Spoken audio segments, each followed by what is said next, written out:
You know what's frustrating. Doing everything right, or at least thinking you are. Paying your bills on time, avoiding big splurges, keeping your job, maybe even saving a little here and there. And yet, month after month, that sinking feeling remains. That quiet panic when you check your balance and wonder, where the hell is my money going? You're not alone. In fact, most people over 40, responsible, hardworking, mature adults, are making the same financial mistake every single month. And they don't even see it.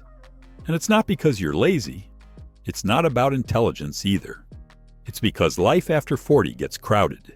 Kids, aging parents, work stress, health issues, mortgage, insurance, groceries, appointments, deadlines. You're juggling fire. And while you're doing all of that, your money is quietly bleeding out. Not in one big hole, but in 1,000 tiny leaks. And the most dangerous leak is the one you no longer question. The one you've accepted as just part of life. I want to tell you something today that could save you thousands over the next 10 years. But more than that, it could give you back a sense of control, confidence, and progress. Because this mistake isn't flashy, it's not dramatic. But it's the reason so many people in their 40s, 50s, even 60s feel stuck financially, despite earning decent money. So what is this hidden error? It's this: not reviewing your fixed expenses every single month. Sounds boring, right? But it's deadly. Most people think financial progress comes from making more money, but often, the real breakthrough comes from plugging the silent drains on what you already have. Let me explain. When you were in your 20s or 30s, your financial life was flexible. You were still testing things. You'd try a new gym, cancel a subscription, switch your phone plan. You had fewer obligations and more curiosity. But now, you're settled. You've built a routine, and that routine has become a trap. You've locked into monthly expenses that no longer serve you. But they keep charging your card anyway, because you stopped looking. $14.99 for a subscription you forgot to cancel. $87 for a phone plan you no longer need. $245 in insurance premiums that haven't been updated in 5 years. $60 for a streaming service you rarely use. It adds up. And the worst part? These amounts feel small, so your brain ignores them. You think, it's not worth the hassle? But that's the lie. Because over time, those tiny amounts become massive losses. Let me tell you about a woman I worked with. Her name was Clara. She's 53, recently divorced, 2 grown kids, a stable job, decent income. But she always felt like she was running on empty. Every month ended in stress. When we did a review of her monthly spending, we found nearly $430 in automatic charges she hadn't questioned in years. Gym membership she never used, still active, magazine subscriptions, hadn't read one in months, 2 separate cloud storage accounts, both charging her, an extended warranty on an appliance she no longer owned. She wasn't careless, she was just on autopilot. And that's exactly how this mistake works. It hides behind routine. We get so used to the monthly rhythm that we stop asking if those expenses still make sense. And that, my friend, is the real danger. Because money doesn't vanish in explosions. It disappears in silence, through decisions we stopped questioning.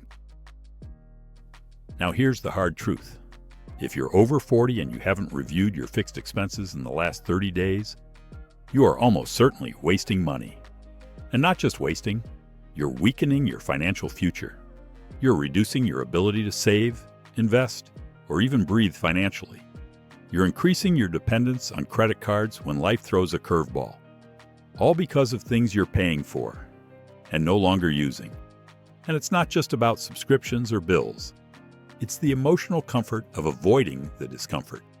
Because yes, sitting down and facing your numbers isn't fun. But neither is being 65 and realizing you spent tens of thousands on things that brought you zero value. So what can you do? Here's the first step, and it's simple. Pull out your last 60 days of bank and credit card statements. Not just one account, all of them. Look for every recurring charge, every automatic payment, every just part of life expense, and ask one brutal question. Is this still worth it? If the answer isn't a clear yes, it's a no. Cancel, adjust, renegotiate, replace. And don't just do this once. Make it a habit. Schedule a 30-minute appointment with yourself on the first Sunday of every month. Call it your money reset, because financial awareness is not a one-time event. It's a monthly act of self-respect. And if you've gone years without doing it, don't feel ashamed. Feel relieved that you're finally waking up. You can't change yesterday, but you can stop the bleeding today, and that alone could change everything. Let's be real for a second. Most of us don't ignore our finances because we don't care. We ignore them because life is already overwhelming. You're tired, you're busy, you're dealing with real stuff. Aging parents, career shifts, kids going to college, or maybe a body that doesn't bounce back the way it used to. So when it comes to money, your brain craves simplicity. You want to set it and forget it. And that's exactly what gets us in trouble. Because your finances need attention, not automation. Not the blind kind, at least. And this is where everything starts to shift. Because once you build the habit of reviewing your fixed costs, something powerful happens. You start reclaiming control. And control is freedom. So let's walk through exactly how to do this. No fluff, no theory, just real steps you can take starting this week. Step 1. Create a fixed expenses snapshot. This is your list, your monthly commitments, rent or mortgage, utilities, insurance, phone, internet, subscriptions, memberships, childcare, loans, everything that repeats. Most people have never written this down in one place. Do it now. Pen and paper, spreadsheet, notes app. Doesn't matter, just see it. All of it. You can't manage what you don't measure. Step 2. Challenge every single line. Don't accept anything as just the way it is. Your car insurance? When's the last time you got a quote from a competitor? Your internet plan? Are you paying for speeds you don't use? Your gym membership? When's the last time you actually went? Ask yourself, if I were starting fresh today, would I still choose this? And if the answer is no, it's time for a change. Step 3. Cut, downgrade, or negotiate. This is where most people hesitate, because we've been conditioned to see cutting back as deprivation. But here's the truth. Eliminating waste is not sacrifice, it's strategy. You don't need to cancel everything, but you do need to cancel the things that no longer serve you. Downgrade to the cheaper phone plan. Cancel the software you forgot you were paying for. Call your insurance provider and ask for better rates. Yes, you can do that. You'd be shocked how often a 5-minute phone call saves you hundreds per year. And here's a bonus tip most people overlook. Step 4. Replace lost expenses with growth expenses. Let's say you just cut $220 a month in dead weight. Don't just let it vanish into daily spending. Redirect it. Start a high-interest savings account. Open a Roth IRA. Put it toward debt repayment. Invest in a course that could help you increase your income. You're not cutting back. You're reclaiming your capital and putting it to work. Now let's be honest again. This takes effort. And effort is hard when you're already drained. But that's why this habit is transformational. Because once you do it the first time, it gets easier. And with each month, your awareness grows. You begin to see your money again. You feel it. You stop living in fear of the unknown and start making decisions from a place of strength. And that confidence spills over into everything else. I want you to hear this loud and clear. It's never too late to fix your finances. And you don't need to double your income to feel safe. You need to stop leaking what you already have. That's the real shift. That's the power most people overlook. We all chase more income, more clients, more sales. But what if the answer wasn't more? What if the answer was less, but better?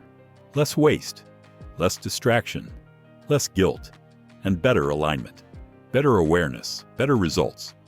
You don't need a financial miracle. You need a flashlight and the courage to look under the rug. So here's your challenge.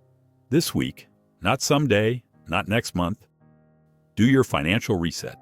Make it sacred. Light a candle if you have to. Put on music. Pour a cup of coffee. And look your money in the eye. It's not about shame, it's about ownership. This is your life, your energy, your future, and every dollar you rescue is a step toward freedom. I once worked with a man named Joel. He was 58, lived alone, former small business owner, proud, disciplined, but carrying quiet shame about his finances. He wasn't drowning in debt, but he was stuck in the same monthly loop. Just enough to get by, never enough to breathe. We sat down and went through his fixed expenses together. And at first, he resisted, said, "There's nothing left to cut." But we kept going. We found a life insurance policy that no longer fit his needs. We renegotiated his internet, his cell phone, even his car insurance. He canceled services he didn't realize he was still paying for. Within 2 weeks, Joel had freed up over $380 a month, and I'll never forget what he said to me. I didn't realize how much peace I'd bought back. Because it wasn't just about the money, it was about reclaiming dignity, a sense of movement, a sense of progress. That's what I want for you. Not perfection, just momentum. And here's the final thought I want to leave you with. You are not behind. You are not too old. You are not stuck unless you choose to stay stuck. Your financial future doesn't need a revolution. It needs a decision. And today is a damn good day to make it.